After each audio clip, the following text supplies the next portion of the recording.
Welcome, everyone. It is a proud moment for me to welcome Ms. Vandana Tolani, who has taken out some time to talk to us on success and failures in funding and beyond.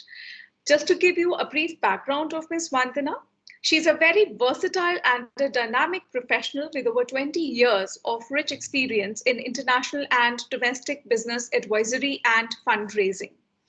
An adept strategic planner with proven history of mentoring business startups, identifying new growth avenues, developing innovative strategies, and building high-performing teams, her core area of work is fundraising for early-stage startups across sectors and industry sub-verticals.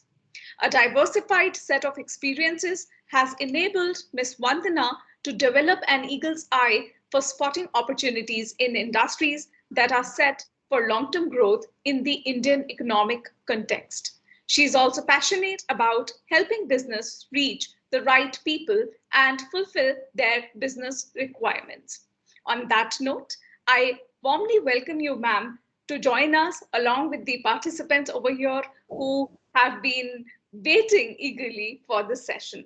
So, going forward, I have a few set of questions that I would like to extend to you during the session. So, Vandana ji, my first question is why does a funding round actually fails? Okay, so first of all, thank you for the kind introduction. And it is very nice to be here with Dr. Meenakshi, who has expert in her field herself and, has a lot of positivity. Thank you for the question.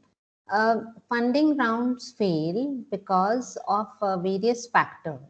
One is that we don't present our pitch deck in the right manner to the investors, or we have not formed a right pitch deck, which is attractive to the investors.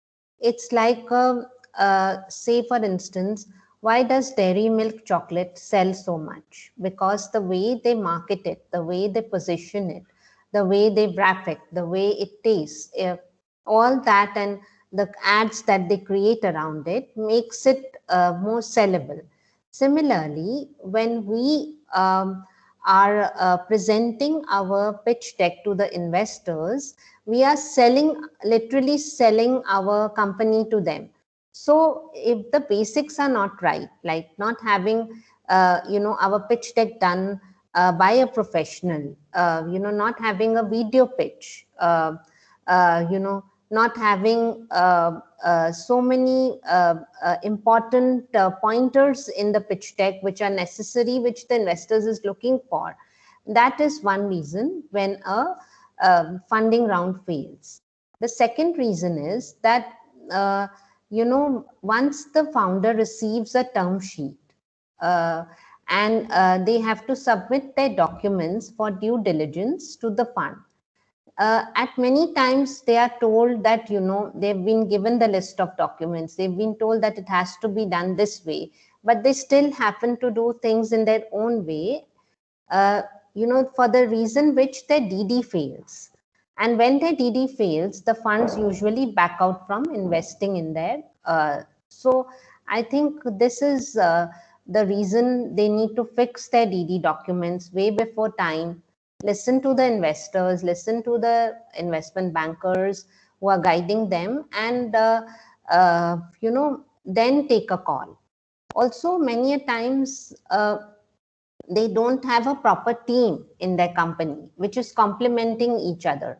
Like they need to have a CFO, they need to have a advisor on their board, which they don't want to invest on. So if they don't have the right kind of mentors or right kind of people, the funding round fails. Also, many times they are reaching out to the wrong investors. They are not reading the website of the investors properly, not understanding their thesis, not understanding, what the investor wants, and just doing cold calling. Hence, they need to reach out to the right kind of investment banker so that they have the right relationships with the investors and it is their core work, so they understand this better. So I think these are the factors in why which a funding fails.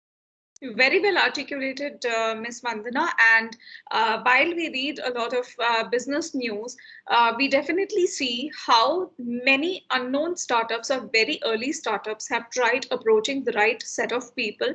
And Yeah. because of the right financial perspective in place, they have really got a best boost and an acceleration to the pace which was not even expected by them at a point of time. Moving Yeah. on to my next question, how can one increase a chance to being funded? Could you repeat the question? How can one increase? How can one increase a chance of being funded? Okay.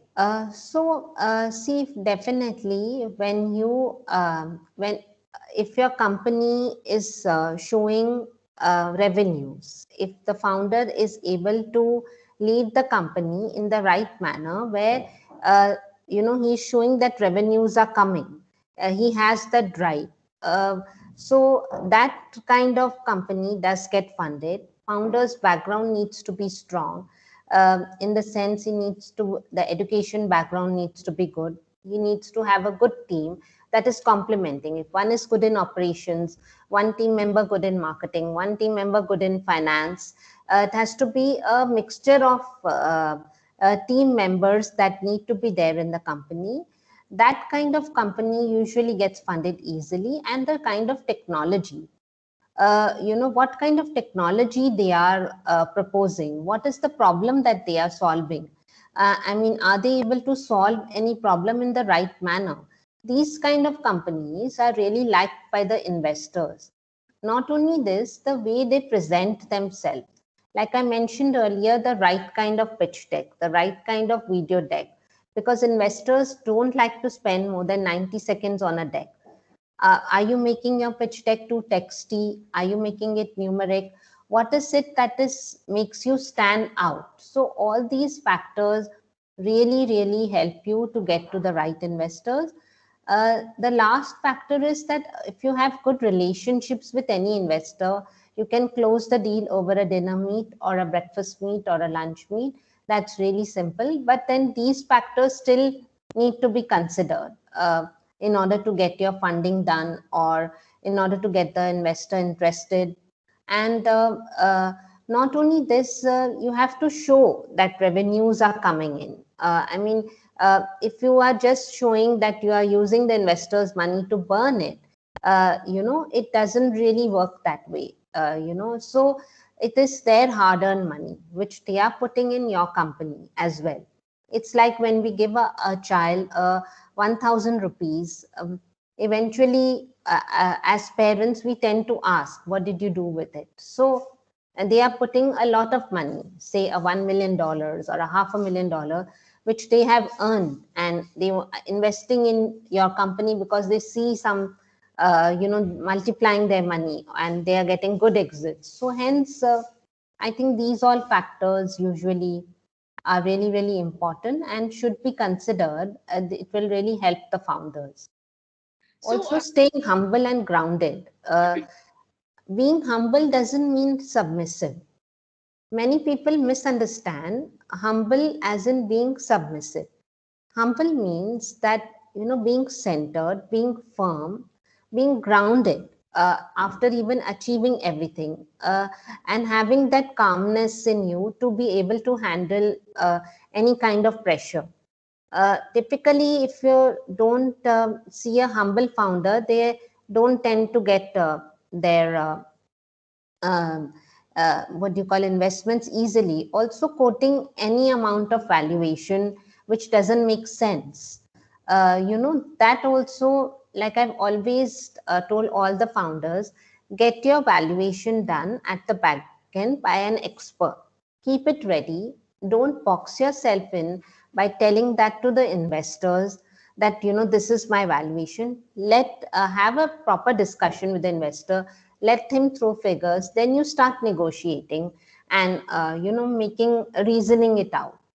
But if you tend to, I have seen founders, they would just give any amount of valuation and say, look, this is my valuation, take it or leave it. Then they are the ones who lose out. So that's what it takes. So, in one of the points, you said that it's very important for us to know what the investors want us to solve. Can we Yeah, also say at the same time that proper research of an actual business problem is definitely yeah, needed over here so that yeah. we know what we are pitching is absolutely right? Yeah, definitely. If we are at idea stage, I mean, and people have these ideas, but I'm not trying to discourage anybody, but idea might not work. If you have the money and you want to invest in an idea, have you made the right business plan? Have you consulted any expert in that? And are you going in the right direction by targeting the right audience? Have you seen your market? How much is the market for that product? All that really matters. If you've not done enough research, if you don't know who are your customers, you have to get down, uh, maybe where a group of people are sitting, and ask them, consider them as your customers and do some surveys before you get on to these kind of things, so that this will help you to avoid failure. And always, before getting on to these things, these are really complicated things, one needs to have a proper mentor, a proper guide as to how to move about, whether it is really workable or no. And what are the things that you could pivot, and get a better stuff from the investors, or better review from your customers. So I think you should always be ready to pivot. If plan A didn't work, what's your plan B? If plan B didn't work, what's your plan C? So I think that will really help all the founders to have that, not be centric towards one thing, and seeing that if even if it's not working, continuing doing that, and actually going in the direction of jumping literally in a well, rather than doing anything productive. That's Very the whole true. idea. Very well articulated, Ms. Vandana. I move on to my next question. What other options do you have in case if your funding round still fails? See, if the funding round fails, you need to totally understand that what made it fail. Firstly, solve that. Then go to the right kind of investment banker, to the right, again, start it. Failure is the stepping stone to greatness. It's not the end of everything. When we fail, we do learn a lot of things. But if we need to learn from those mistakes and try not to repeat them. So I think these are the some of the factors that when you've already failed once, you just figure it out. Like, what were the 10 things that and then next time maybe change those and do something different, and not just be disheartened and think that, oh, we have failed. Because if you don't fail, then how are you going to learn? Even when we take a child to the park, and when he falls while playing ball, we say, okay, you're growing stronger. Otherwise, how would the child learn how to play the ball in the right manner? It's similar to that. Our whole entire journey of life, from childhood to adulthood, is we are going to face every day. It's not going to be a wonderful rosy day. Every day you're not going to have success. But when the moment you start seeing that there is something that is going wrong, we need to fix it, find a solution to it, and find the right kind of people who would guide you to do your stuff in the right manner. So if you failed in your DD, for instance, why did you fail? Which document was missing? How could you fix that? uh, these are the factors that you need to take into consideration, I feel. Ma'am, my next question is how much to aim for in your funding rounds? I'll introduce you briefly about what I had done before. I had a family office in Singapore and Jakarta for 15 years, wherein I did a lot of investments. I came back to India, I did some investments, then I went back to advisory. So currently, I'm not investing because of COVID. I had to just stop investing, but I'm connected with 200 investors globally. That includes PEs, VCs, angels, and HNIs, and we pick up global deals. So we pick up a $1 million to $25 million deals. We are sector agnostic, but we don't pick up liquor, real estate, and solar deals. It's not that we cannot do those deals. I just feel that, uh, I need to block myself from these three because there are all kinds of people in these three sectors. Other than that, agri-tech, fintech, edutech, deep tech, food tech, health tech, AI, robotics, IoT, any, SaaS also, software as a service. We do look into all these deals, but except for those three sectors. Yeah. In fact, if I can say that, it means that a lot of investment is driven on the success and failure of the technology that we are trying to pitch in, because more or less we are completely integrating the technology somewhere or the other in the business processes going forward. And it is more about how much can we defend on the success of this available technology.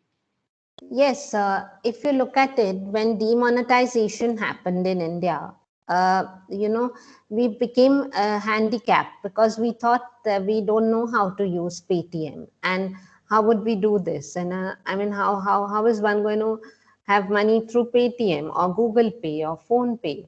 But then, if you see now, even the vegetable vendor, the milkman, everybody knows how to use it because they got no other option besides that at some point of time.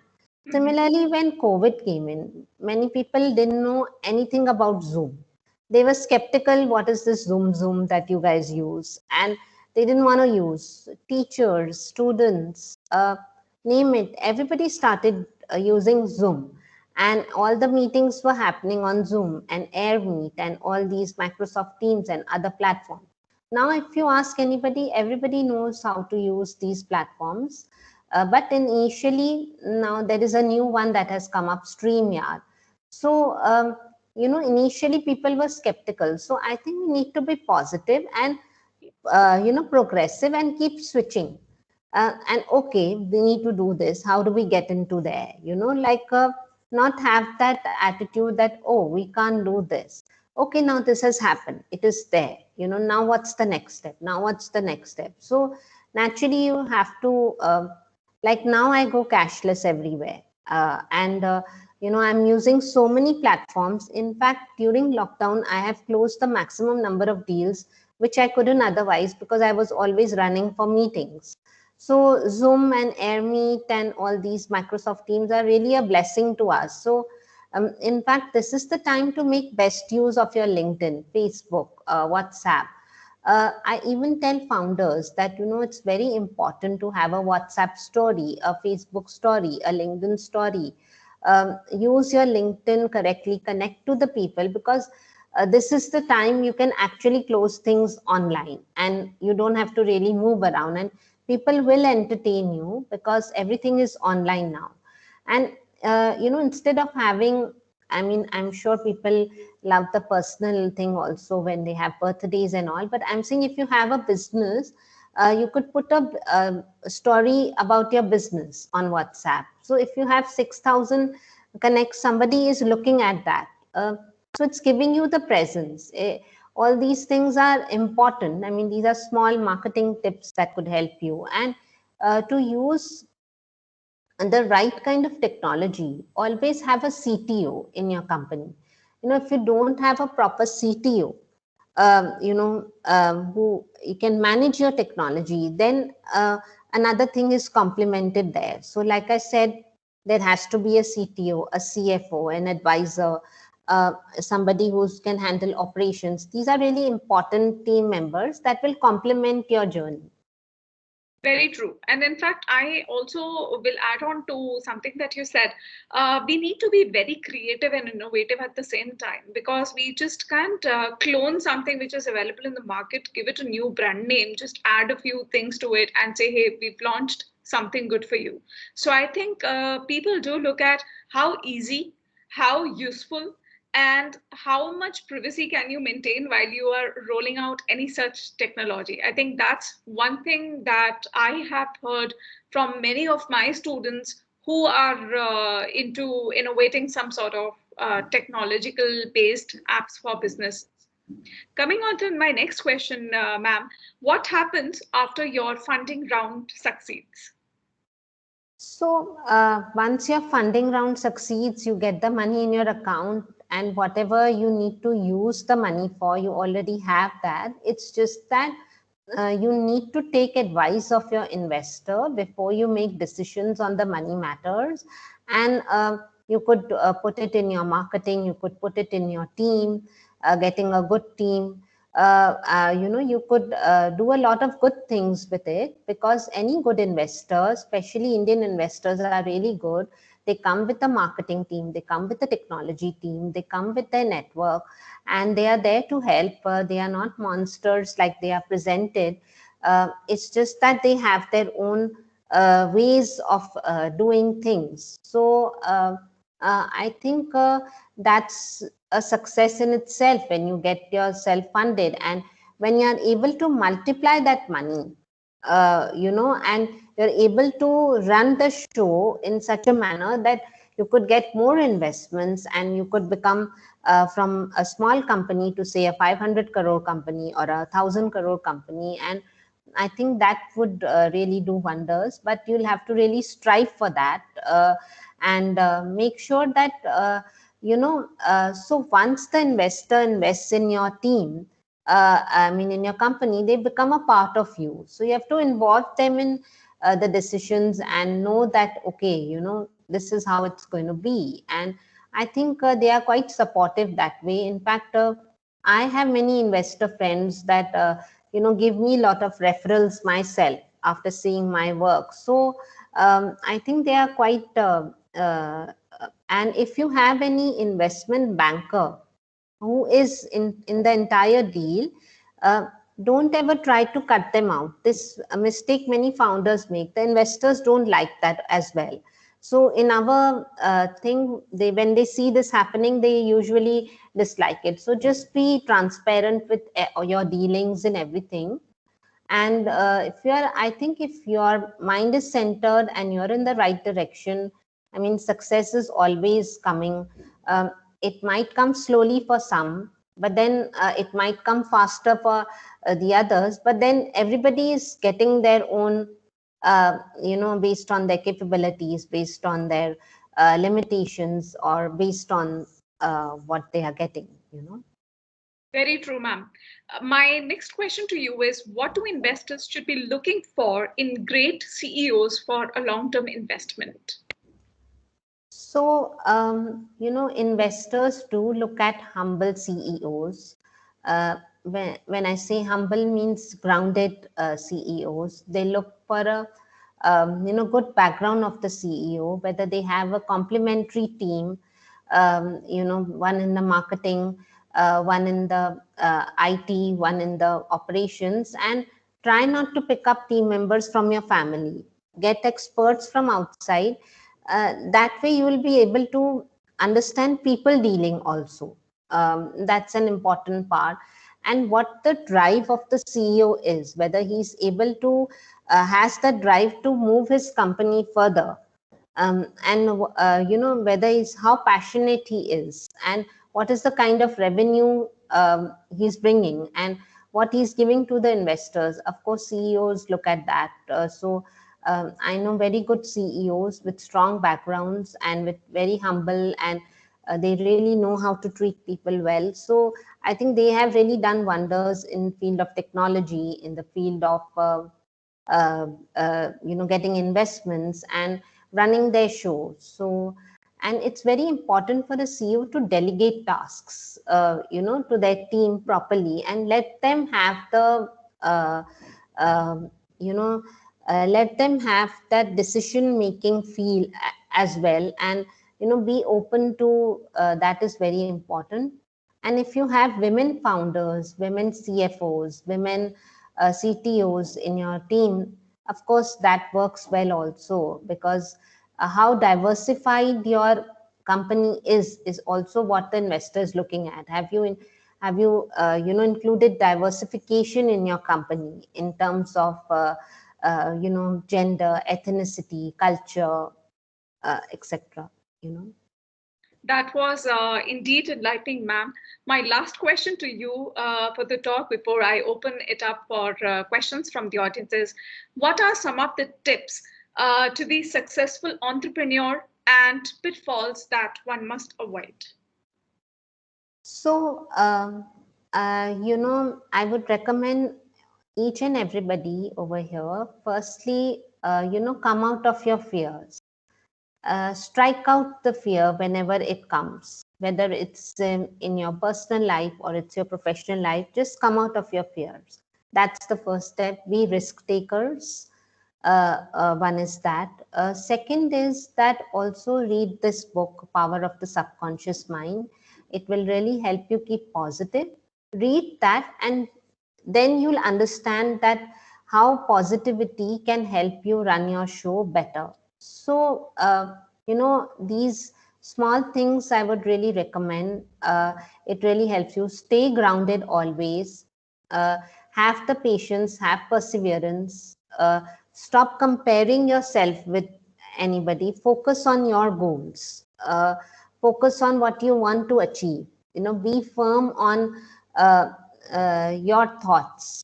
And the moment you do that, you start attracting good things. And avoid the any kind of avoid having any kind of negative thoughts around you. Avoid uh, you know making the decision on your own without consulting your finance team. Having a good advisor on your team, having a good CFO, and investment bankers know the work of getting investment. So I think give that role to them, and you guys focus on bootstrapping. That will really help you as a team to get your work done faster, because your goal as a CEO is, of course, you need to be an all-rounder, but you cannot do everything by yourself. I mean, how much can you manage? You need to manage your mails, your calendars, your events, your so many other stuff, your house, your errands. So you need to start having good team members to delegate tasks to them and trust that they are doing the work. And how you manage these people.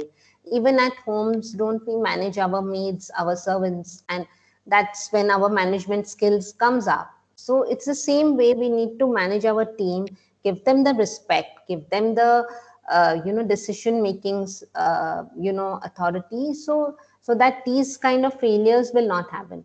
Having the right kind of pitch deck, having the right kind of vision will really help all of you here. And I hope I have So, Vandana ji, my question to you, since I teach communication, and while I teach communication, I always lay due emphasis on presentation skills of a student. What importance do you feel should be given to our impressions while we are in a meeting, presentation skills, and of course, clear communication? How important do you feel are these three factors when it is about meeting? So, the moment we switched on to online meetings, we took it quite casually. When we are going to an office of an investor, don't we dress up properly? Don't we, introduce ourselves properly? But I didn't see the same thing happening in online meetings. We still need to groom we ourselves. We still need to introduce ourselves properly. I think founders forget to introduce themselves when they are on online events, when they are pitching to investors. They forget to, they would just wear something casual, or not having the expertise to how to talk on that platform. And making your pitch deck or any presentation, if it is short and crisp with bullets, more numeric, this I'm saying on basis of the investors only, mindset. But if you have a numeric one, where, if you have it more with more digits than more text, and it explains everything in short, I think that is what you need to look at. And having a video presentation always works well, because people do understand more with visuals. Have a product video, have a video presentation where you're talking, it's on a voice and explaining your stuff to the investors in short. So I think that would really work well. And not having too many, like 20 to 30 slides, have short, about 10 slides or 9 slides that explains it all. um, we also forget to put the usage of the funds. We forget what kind of, what are we looking for? Are we looking for equity? Are we looking for debt? Are we looking for CCD? I mean, we forget to put that ask correctly to the investors. How would they understand? So I think these are some of the presentation skills that, really are important when you're also showing a presentation to the audience. Make it more interactive, make it more bubbly, make it more fun for them, so that it's like fun with learning. And this might, make it really exciting, and add always humor, to everything, because we don't really need to be really stiff.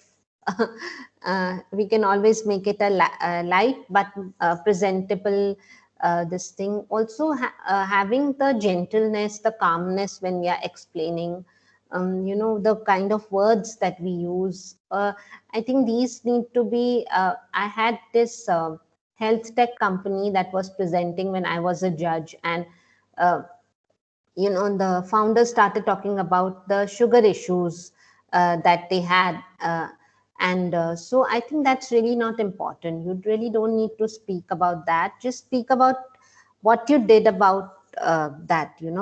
How do you solved it? I mean, nobody needs to know what you went through, etc., because that is not good for you. Be strong. You don't need to talk about your stuff to anybody. So, Vandana ji, I have one last Yeah. question. Yeah. It comes from one of the student himself. He says, how important do you think a follow-up is, especially when you are not hearing back more often from the funding partner that you're looking at? So follow-ups are important. I know some people who don't follow up at all. They just forget about it. And some people who follow up too much. Don't have to chase people. Uh, Follow-ups can be done in a very nice, neat manner, where you're not actually chasing anybody for answers. So follow-ups are important. You could have a follow-up once in 15 days, or but not like literally chase them every day, call them, WhatsApp them, or message them. And keep your Excel sheets in order during the follow-ups, whether you're marketing a product, whether you're uh, getting in investors follow up. So you would know when you need to follow up. Have the proper alarms that ring on time to remind you that today you need to follow up. So I think that would really help. Follow-ups are very important, but it has to be done it in a very soft manner. Not don't get anxious and impulsive, and just keep showing desperation. That wouldn't be good.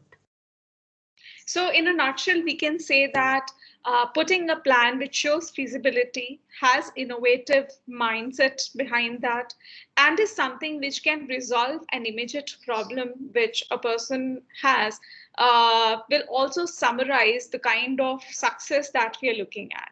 Yeah. Failure, yes, they come as a learning experience, and we must not get too much bothered with failures. But it's just about, as you rightly said, step forward, learn from it, and move again.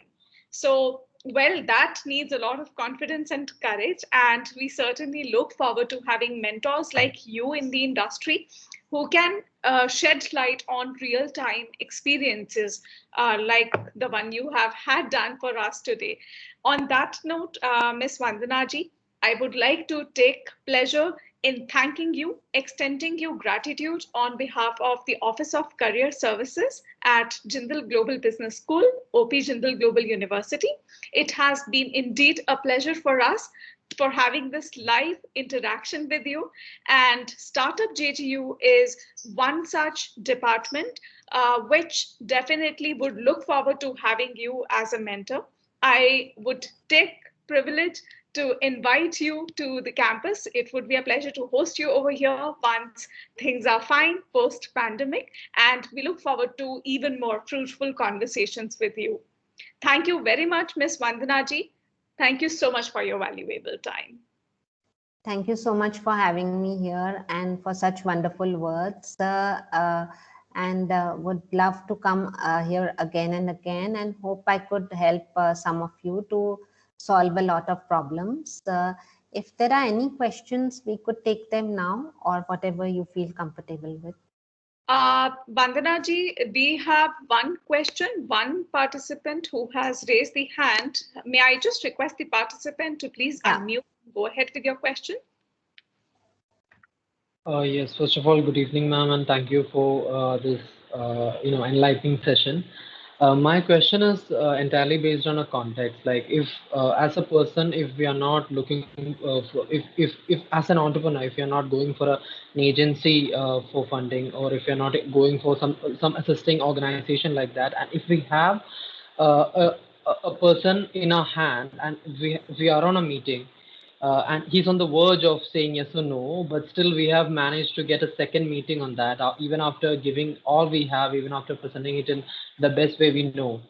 What would you say the most important element to focus on in that second meeting, so that it will be a great reinforcement to our arguments, like in a generic note? See, focus on getting their work done in the second meeting. Since the first meeting went well and the second meeting is all about decision making, just focus on how to get things done. Understand what the investor is saying to you, understand what that person is saying. Are those terms suitable to you? Do you want to go ahead with that? So just focus on those factors. Don't focus on any other thing besides that and change the conversation. So if you've already received the term sheet and second meeting is all about decision making, then just focus on that, then how you could take it forward and close it further. That should be your goal, I guess. Thank you, ma'am. That answers it. Thank you. Thank you, Rija, for that interesting question. We have another question from an integrated BBA MBA second year student. Her name is Trisha Agarwal. She is asking, what are the things that an entrepreneur in the social sector needs to keep in mind while looking for funding? How is it different from the corporate sector? Her question gets extended further, where she's asking, do you think the idea of charity, donations, investments need to be redefined when it comes to social sector? In investment banking and equity investments, social investments don't happen. Donations happen all around. People give donations, like you, me, anybody would love to give donations to any social cause, for educating orphans, or for maybe servicing the limbless, put for getting the limbs done for them, or getting food for them, or getting uh, what do you call, getting them the requirements that they need.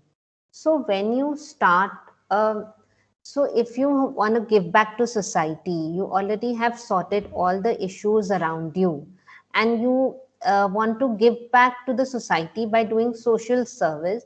You need to just start it. Start feeding the poor. Start educating one child around you. Start doing these small things. Take a poor person to a hospital.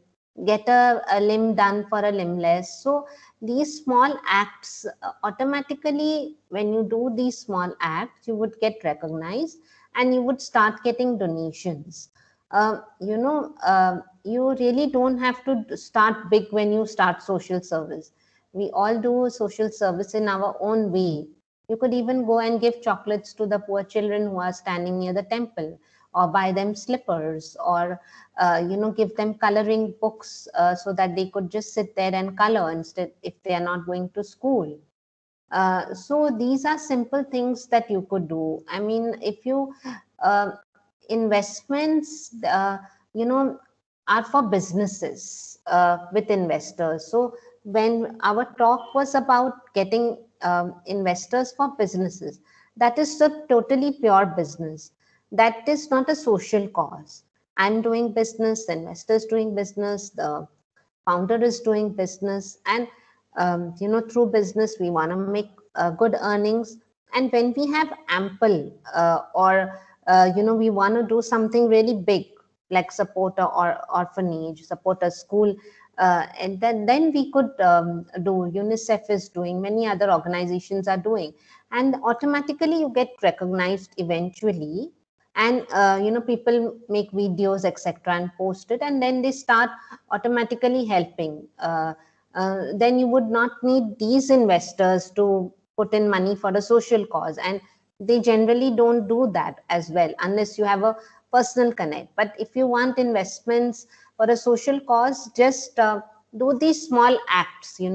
Buy a blanket for some. You don't need to announce it also to anybody, unless you have reached that level. Just buy a blanket for them, do something which touches your heart and their heart, and then automatically by and by, when you touch these humans around you, that you could help socially, they would automatically be you would automatically be recognized, or give some cancer patient the treatment that they require so that they could get cured, or some sort of help, that will last with them for lifelong. You could even just stand by two little kids and get them to where they want to succeed. It doesn't have to be the entire society, or just could start with touching lives of two people. So as you start touching lives of people, even one or two around you, automatically things change. I hope I could answer that. Yes, very well articulated, Vandanaji. I think my student Mohammed Rijab has another question for you. Yes. You may please unmute yourself. Yes, ma'am. Thank you. And also, my apologies. This is one more question.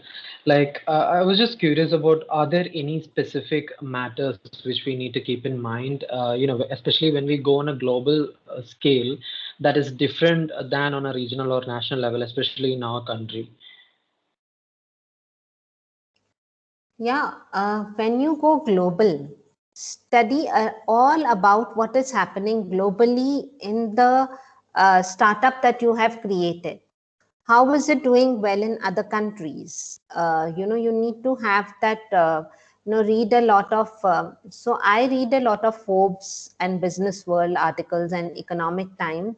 You need to read a lot on what's happening in Silicon Valley, or what made that company become a unicorn and not you. So if you keep yourself well read, and you understand what's happening in the Silicon Valley, you can of course go global. I mean, in Silicon Valley there are many incubators and accelerators that are accepting people from India and helping them reach the Silicon Valley. So look for those people. And of course, reaching global, you need to be well versed with what you're doing. Also, when you present your pitch deck, always put in dollars, because that is recognized. Numbers that you're putting, it's always better to put in dollars, because that currency is recognized worldwide. So if you put in crores, or you put in rupees or INR, it's only for the Indian investors. But if you put it in dollars, say $1 million or $2 million, I think that works really well, because investors in USA would understand that language. So there are many things you will have to tweak and present it as per their what they require. For that you need to study about them. For that you need to have that reading and understanding that how to reach them. I think that's a wonderful key point, a very interesting fact that you've just shared. We need to put ourselves into the shoes of the investors. We need to understand what they want to hear, in what language do they want to hear, and what is something that they are keenly looking forward to. I think it's a very interesting point. In fact, Vandana ji, I would like to draw your attention to two of my students who are here as part of the audience. One is Mannat, the other is Trisha. Mannat and Trisha, can you please unmute yourself? And Siddharth has also joined in. Three of these students were a part of the group who have won an investor's pitch, or rather a marketer's pitch, right in the first year. I am sure that my other students also here from the first year will definitely go and tune in for such competitions being organized by the management schools. So Vandana ji, we will certainly take your valuable inputs next time my students are going for any such opportunity where any valuable comment from your side will actually help us to shape the entire pitch a little more better. Definitely. Please feel free to reach out to me. I'm there on LinkedIn. LinkedIn is the most accessible. On my website also, there are few buttons that help you reach out to me. So please feel free. I have no issues at all. Happy to help. And we'll surely look forward to having your mentorship. Not only that, Vandanaji, I think there are so many things that you have highlighted today during the session, and we would definitely take an opportunity to invite you again for another session with Startup JGU. My colleague, Professor Ronita Chaudhary, is the director for this particular center. And over here, our students are working 6 months long over a project which requires investors. Right now, we have dummy investors and we have certain faculty mentors and industry mentors who are in place. But with the kind of experience and with the kind of wisdom that you have, I think students there at Startup JGU will definitely benefit. Thank you so much. Would be glad to be a part of that as well. And thank you for having me here. And thank you to all the wonderful students who are doing good work, and keep up the good work. Don't fear anything. Just keep moving on. I think you will reach your goals soon. Thank you so much, Vandanaji, and we look forward to meeting you again very soon. Thank you very much for joining us. Thank you. Bye.